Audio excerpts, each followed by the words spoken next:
Hello, good evening, students. Today in 11th class physics, we are continuing our discussion on rotational motion.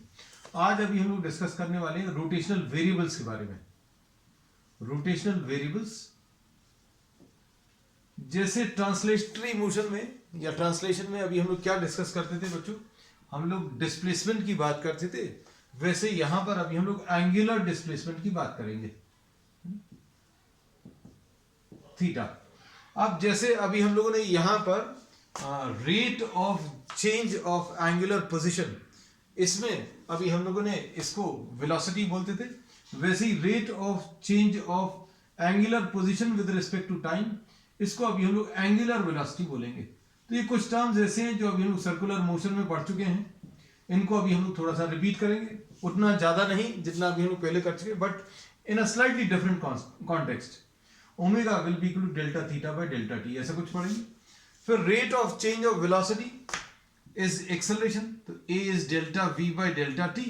तो अभी हम लोग कहते हैं अगर किसी ऑब्जेक्ट के ऊपर फोर्स लगाएंगे तो क्या होता है, उसकी स्पीड इंक्रीज होती है. वेलोसिटी का चेंज होना मतलब या तो स्पीड चेंज होगी या डायरेक्शन चेंज होगा या दोनों चेंज होंगे. वैसे ही कुछ यहां पर भी अभी हम लोग बोलेंगे, यहां पर भी इसी टाइप का एक टर्म अभी हम लोग डिफाइन करने वाले हैं. अब ये कुछ नया है जो अभी हम लोगों ने सर्कुलर मोशन में नहीं पढ़ा, एंगुलर एक्सेलरेशन. और एंगुलर एक्सेलरेशन को अभी हम लोग अल्फा बोलते हैं, मतलब एंगुलर स्पीड का इंक्रीज होना या डिक्रीज होना, इसको अभी हम लोग एंगुलर एक्सेलरेशन से मेजर करते हैं. ठीक है. अब इन रोटेशनल वेरिएबल्स के बारे में आज अभी हम लोग बात करने वाले हैं. तो सबसे पहले अभी हम लोग स्टार्ट कर रहे हैं एंगुलर डिस्प्लेसमेंट से. तो अभी हम लोगों ने इसमें ये बताया था सर्कुलर मोशन में, उसी को अभी हम लोग कंटिन्यू करेंगे. क्योंकि रोटेशनल मोशन में अभी हम लोगों ने एक रिजिड बॉडी ली है. रिजिड बॉडी में बहुत सारे पार्टिकल्स हैं और वो पार्टिकल्स जो हैं वो किसी एक्सिस के अबाउट रोटेट कर रहे हैं. This we have discuss in previous classes, है ना. लेकिन अब हम लोग आज स्टार्ट कर रहे हैं किससे, एंगुलर डिस्प्लेसमेंट. एंगुलर डिस्प्लेसमेंट इसको थीटा से रिप्रेजेंट करते हैं.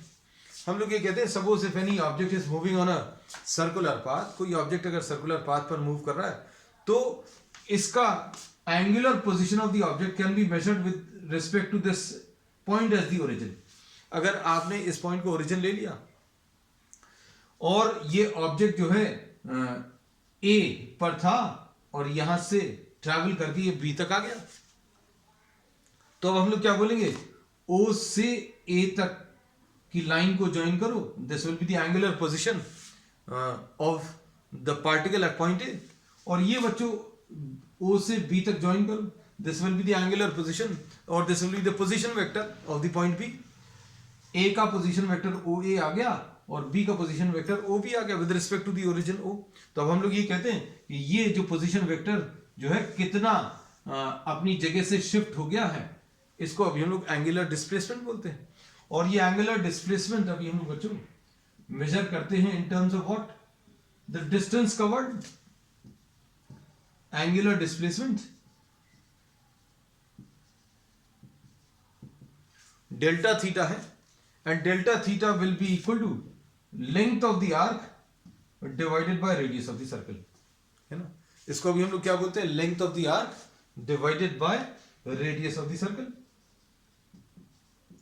Length of the arc divided by radius, या फिर अभी हम लोग बोलेंगे the distance covered divided by radius. कितना इसने डिस्टेंस कवर किया उसको अभी आप किससे, रेडियस से डिवाइड कर दो. तो एंगुलर डिस्प्लेसमेंट अभी हम लोगों ने डिफाइन किया था, बहुत डिटेल में डिफाइन किया था. कहां पर, सर्कुलर मोशन में, है ना. अब इसके बाद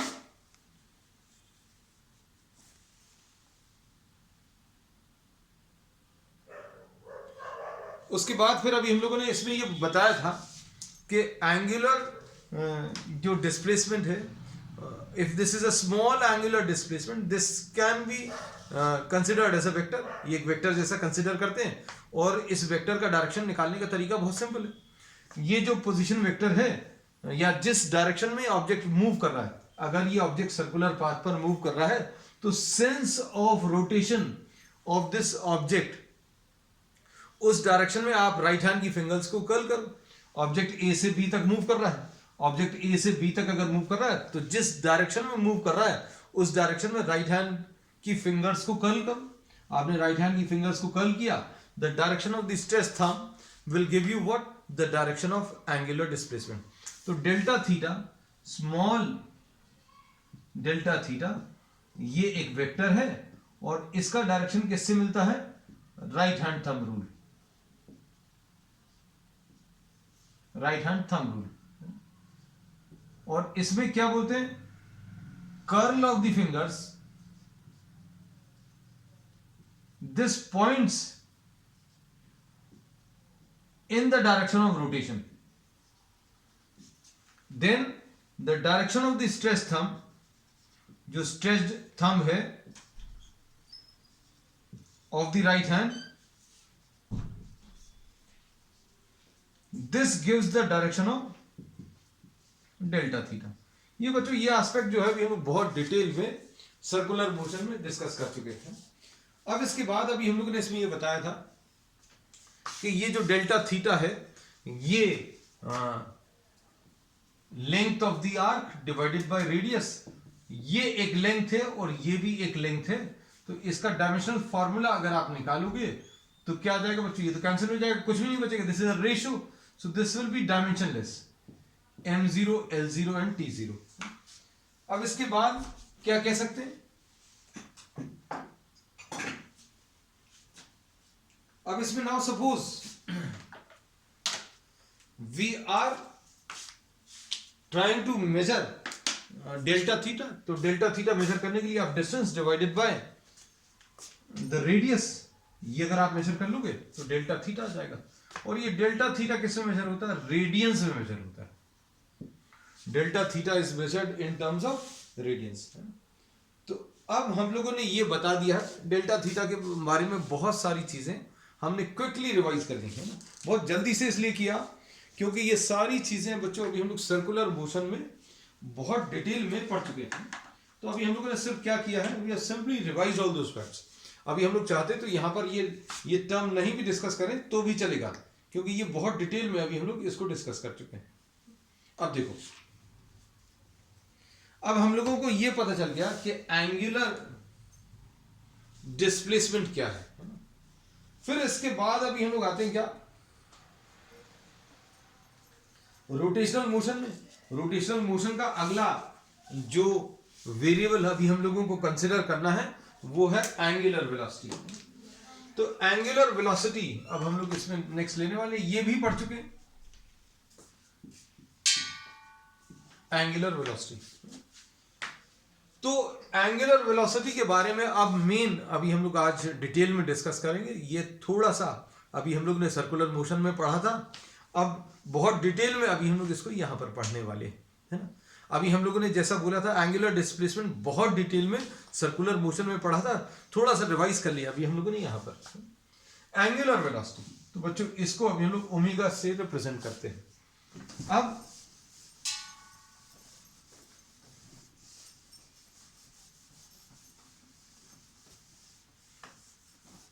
now suppose you are considering the motion of what, a rigid object, एक rigid object ले लिया, एक solid object ले लिया, and this is the axis of rotation। तो rotational motion का भी concept अभी हम लोग पहले पढ़ चुके हैं। अगर ये rotational motion है then this object is rotating about a fixed axis of rotation, ये axis of rotation फिक्स्ड है, और इसमें इस ऑब्जेक्ट के जितने भी पार्टिकल्स हैं all of those will be moving on circular orbits. अगर इस पार्टिकल को कंसिडर करो तो ये एक सर्कुलर ऑर्बिट पर मूव कर रहा है, इस वाले को कंसिडर करो तो बच्चों ये भी एक सर्कुलर ऑर्बिट पर मूव कर रहा है, इसको देखो this is also moving on circular path. सबकी रेडियस अलग अलग है लेकिन सभी के plane of the circles, plane of the circular orbits is perpendicular to what, the axis है ना। कोई एक ऑब्जेक्ट है, कोई एक सॉलिड ऑब्जेक्ट, वो अपनी एक्सिस के अबाउट स्पिन कर रहा है या रोटेट कर रहा है।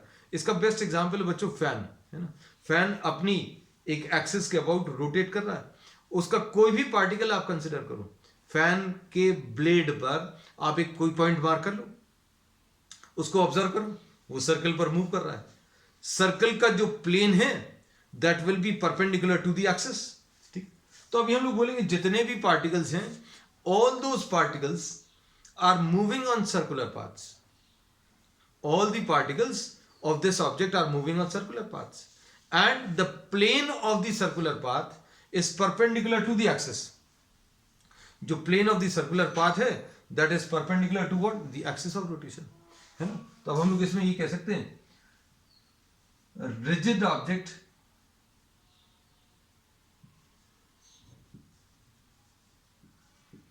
का रोटेशन अगर अभी हम लोग कंसिडर करें तो हम लोग इसमें ये बोलते हैं all the particles move on circular paths। ठीक है, centers of these circular paths lie on the axis। इन सब के जो सेंटर्स हैं वो कहां पर लाई करेंगे? एक्सिस पर लाई करेंगे। फिर plane of the circular paths, plane of the circular paths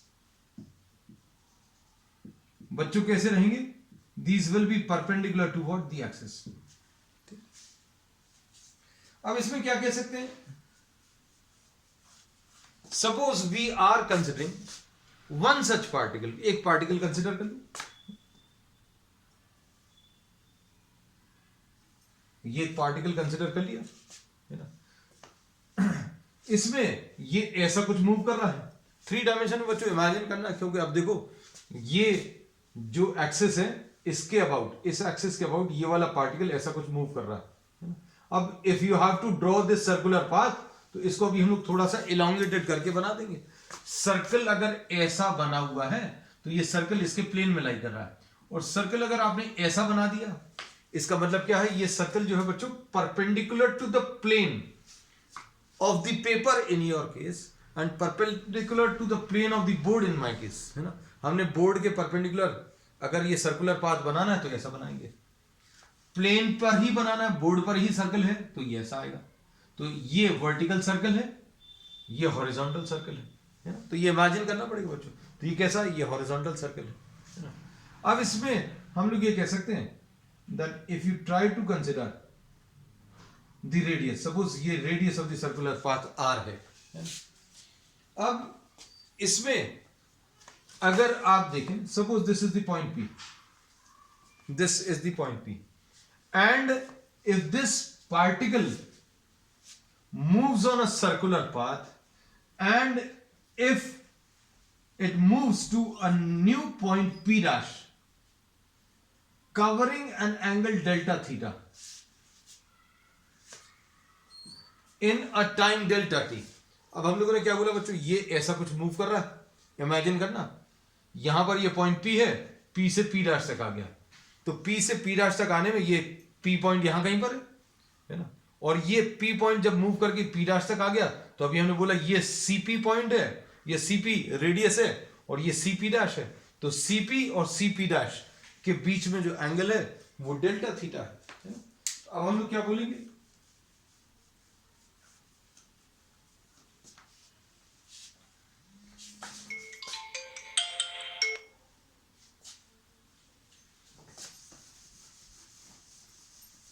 अब देखना, अब हम लोग इसमें ये बोलते हैं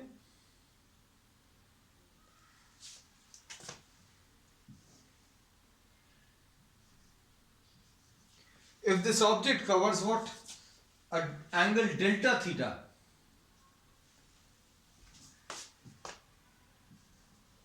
if the particle moves from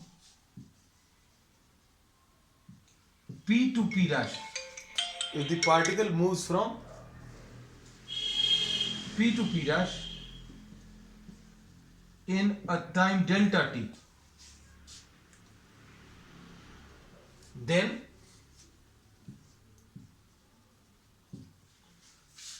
angular displacement बच्चों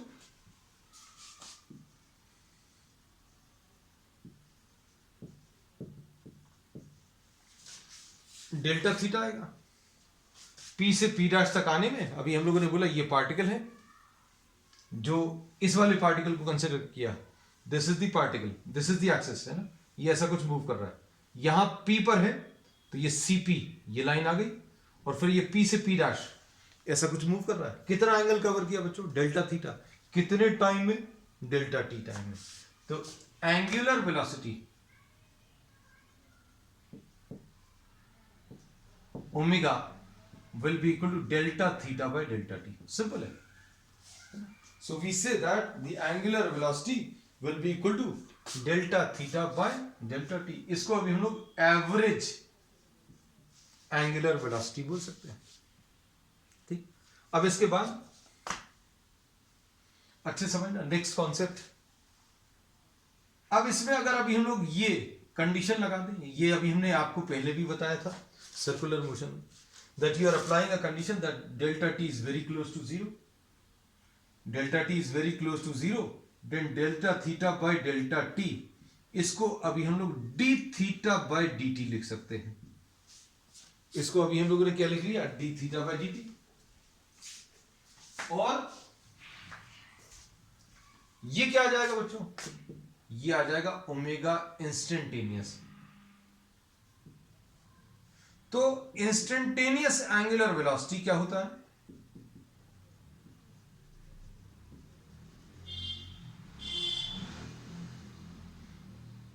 ये ओमेगा इंस्टेंटेनियस लिख दे रहे हैं, this is equal to d theta by d T.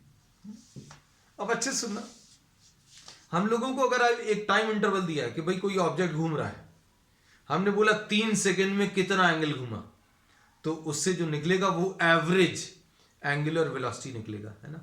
Suppose 2 second में वो कितना घूमा, उससे भी जो निकलेगा वो एवरेज एंगुलर वेलोसिटी।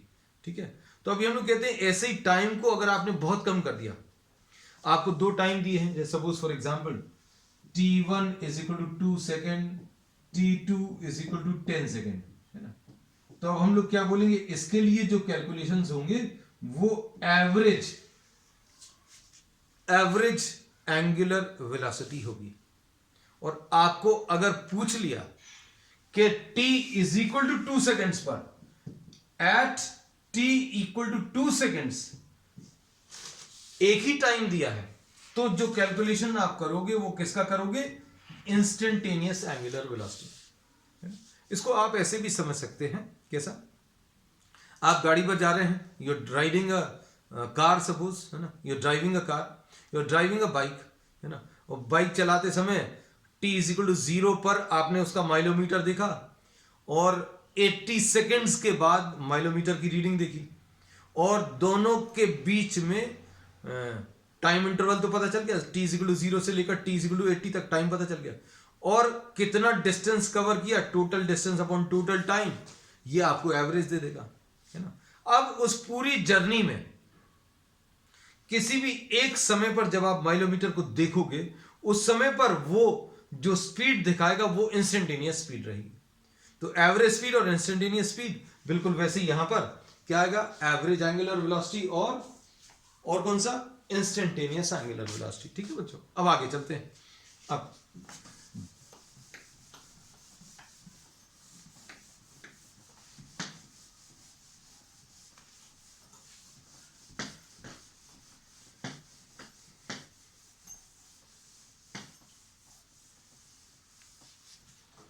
अब इसके बाद है बच्चों क्या?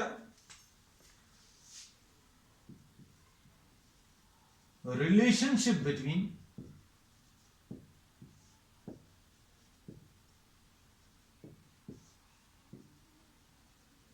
Linear velocity and angular velocity, है ना। ये थोड़ा सा अभी हम लोगों ने पढ़ा था सर्कुलर मोशन में, अब हम लोग इसको बहुत डिटेल में डिस्कस करने वाले हैं।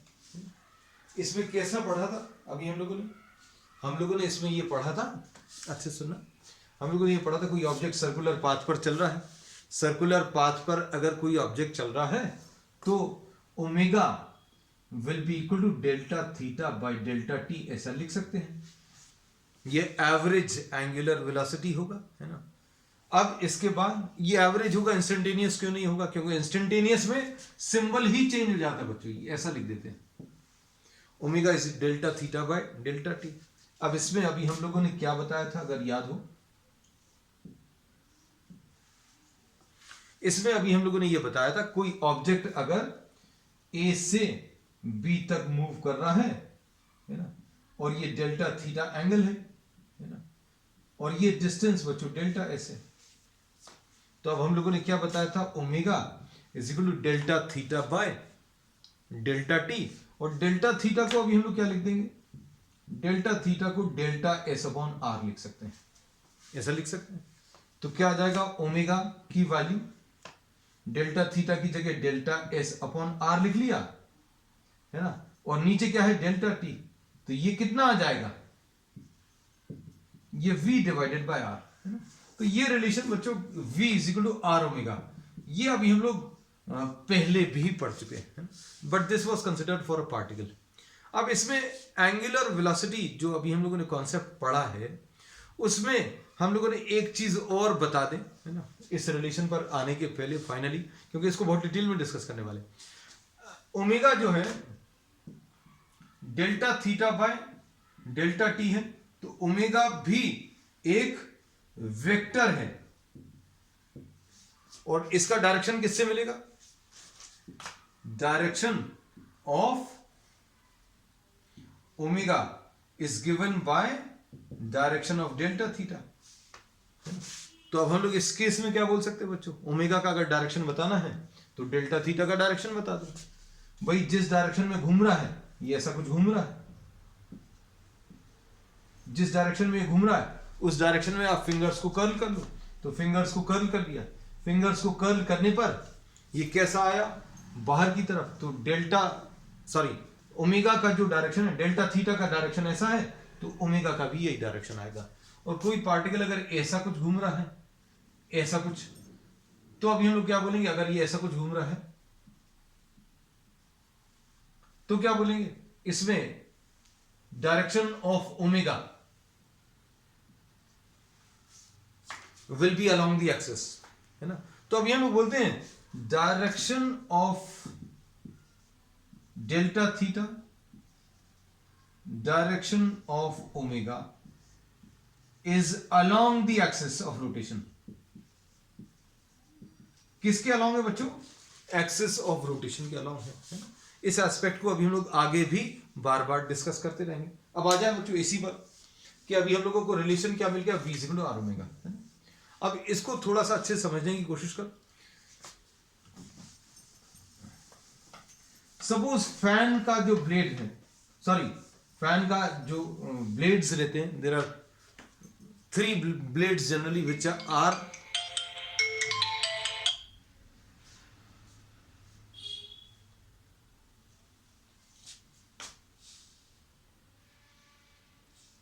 हम लोगों ने इसमें ये बोला कि suppose any rigid object is moving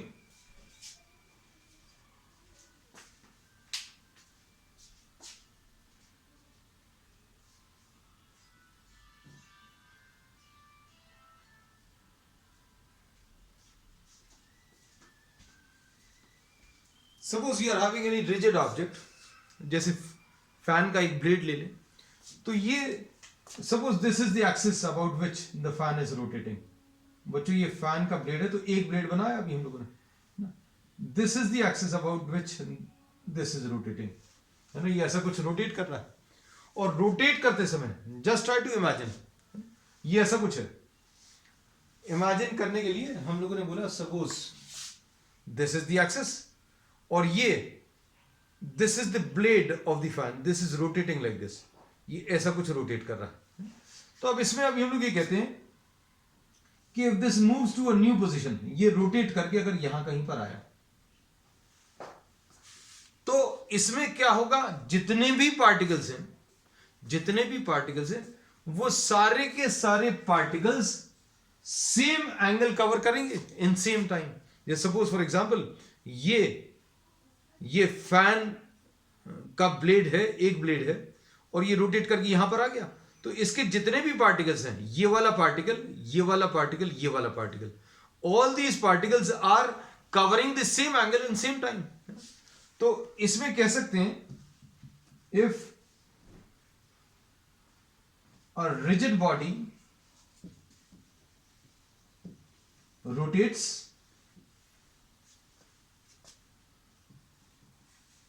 covering an angle delta theta in time delta t, then all the particles cover the same angle in same time. सारे के सारे पार्टिकल्स सेम एंगल कवर करेंगे सेम टाइम में, है ना। हम लोगों ने बोला सपोज ये यहां से यहां तक आ गया, 60 डिग्रीज एंगल कवर किया, तो इसका ये वाला पार्टिकल 60 डिग्रीज कवर कर रहा है इन सम टाइम, ये वाला पार्टिकल भी उतना ही एंगल कवर कर रहा है. So all the particles of this object are covering the same angle in the same time. Therefore we say, very important, all particles have the same angular velocity.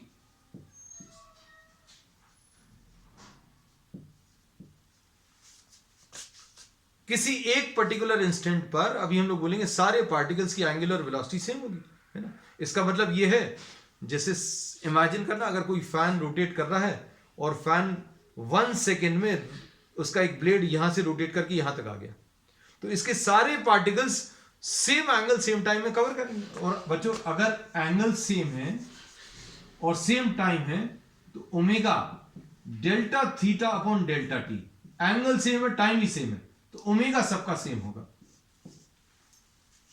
All the particles will move with same angular velocity.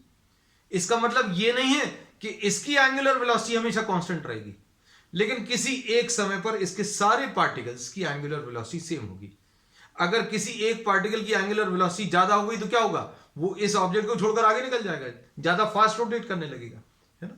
ये बिल्कुल वैसे ही है जैसे suppose for example कोई object move कर रहा है तो इसके सारे पार्टिकल्स सेम वेलोसिटी से मूव करते हैं ट्रांसलेटरी मोशन में. तो ट्रांसलेटरी मोशन में हम लोग एक कैरेक्टरिस्टिक है जो सारे पार्टिकल्स के लिए सेम मान सकते हैं. क्या? वेलोसिटी. मतलब अभी हमने बोला कि अभी इसकी वेलोसिटी अगर 10 मीटर्स पर सेकंड है तो सारे पार्टिकल्स की वेलोसिटी 10 मीटर्स पर सेकंड होगी. अब ये अगर एक्सेलरेट कर रहा है, अगर ये खुद एक्सेलरेट कर रहा है, यहां तक आते आते 15 मीटर्स पर सेकंड, अगर इस जगह पर 15 मीटर्स पर सेकंड है तो सारे पार्टिकल्स की वेलोसिटी 15 मीटर्स पर सेकंड होगी. All the particles will have the same velocity. तो ट्रांसलेटरी मोशन में सारे पार्टिकल्स की लीनियर वेलोसिटी सेम होती है और रोटेशनल मोशन में सारे पार्टिकल्स की एंगुलर वेलोसिटी बच्चों सेम होती है. अब इसके बाद एक और चीज,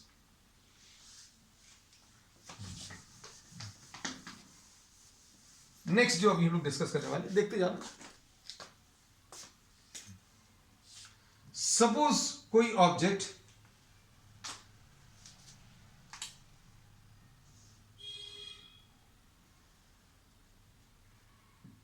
रोटेट करके यहां से यहां आया और इसमें एंगल इसने कवर किया डेल्टा थीटा, तो ये तो पता चल गया कि सारे पार्टिकल्स की एंगुलर वेलोसिटी सेम रहने वाली है. अब आप सोचकर देखना. अब जस्ट ट्राई टू इमेजिन. बच्चों बहुत सारी चीजें इमेजिनेशन से आती है और हम कोशिश करेंगे आपको इमेजिन करवा दें. ये एक्सेस है, अगर ये रोटेट कर रहा है ना, सपोज यहां से यहां तक आने में 1 सेकेंड लग रहा है, यहां से यहां तक आने में 1 सेकेंड, है ना. तो अब हम लोग क्या बोलेंगे, this particle will be moving on a circular path, this particle will also be moving on a circular path, this particle will also be moving on a circular path. लेकिन सभी की रेडियस ऑफ सर्कुलर पाथ अलग अलग होगा. सोचकर देखना, थोड़ा सा प्रैक्टिकली सोचकर देखना. हम लोग देखेंगे कि ये वाले पार्टिकल को और अच्छे से इमेजिन करवा दें. ये देखो, हम लोग बोलेंगे इस वाले पार्टिकल को यहां तक पहुंचने में ज्यादा डिस्टेंस कवर करना पड़ रहा है, इस वाले पार्टिकल को यहां तक पहुंचने में कम डिस्टेंस ट्रैवल करना पड़ रहा है, और यहां वाले पार्टिकल को यहां तक पहुंचने में और कम डिस्टेंस.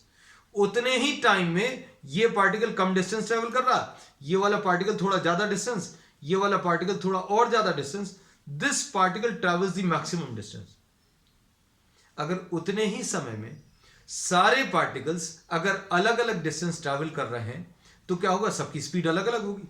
और किसकी स्पीड सबसे ज्यादा होगी, जो सबसे ज्यादा डिस्टेंस ट्रैवल करेगा। अब हम लोग इसको क्या कर रहे हैं बच्चों, देखो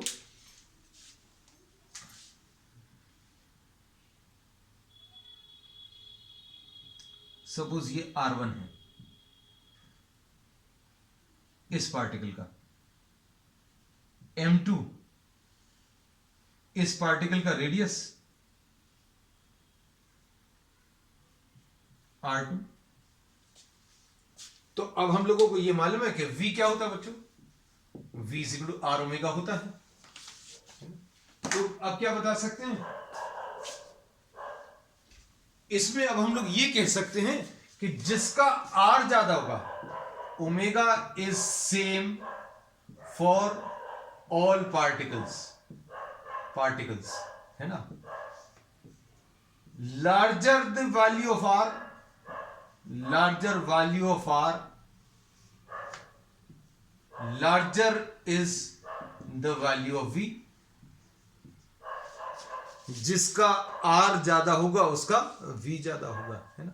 तो अब हम लोग क्या बोल सकते हैं इस डायग्राम में, that if you are having for the given diagram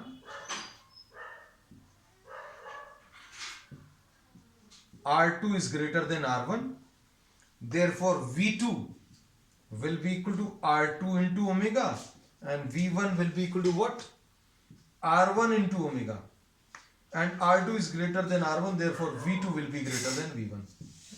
तो ये बच्चों अभी हम पहले भी डिस्कस कर चुके हैं। क्या डिस्कस कर चुके हैं कि जो पार्टिकल, हमने ये पार्टिकल्स आपको दिखाए थे, है ना।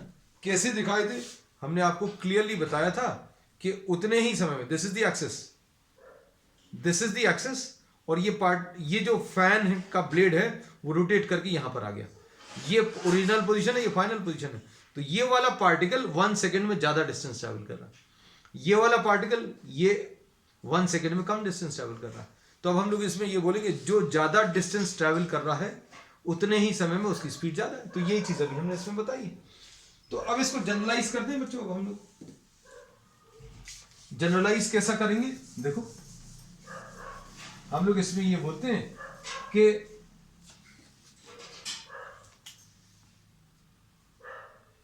Velocity of the ith particle Vi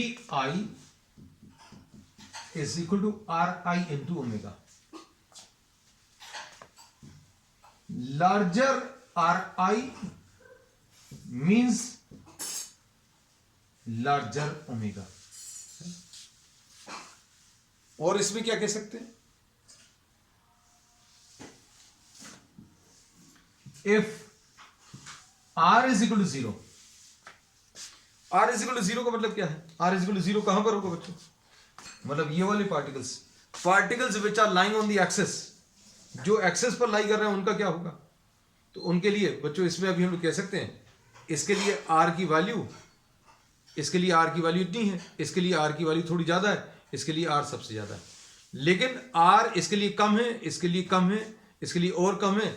और इस वाले पार्टिकल के लिए, the particles which are lying on the axis, if R is equal to 0 मतलब particles lying on the axis,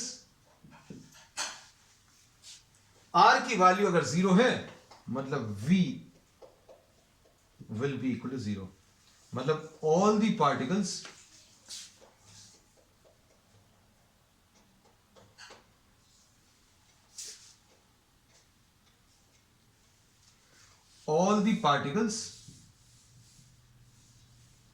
on the axis are at rest। तो जितने भी particles axis of rotation के ऊपर लाई कर रहे हैं वो सारे के सारे बच्चों रेस्ट पर हैं, क्योंकि उनके लिए Ri की वैल्यू 0 रहेगी, और Ri 0 रहेगा मतलब V की वैल्यू 0 आएगी। तो बच्चों अब आज के लिए इतना ही। We will continue with some more new topics on the next one। That's all for today।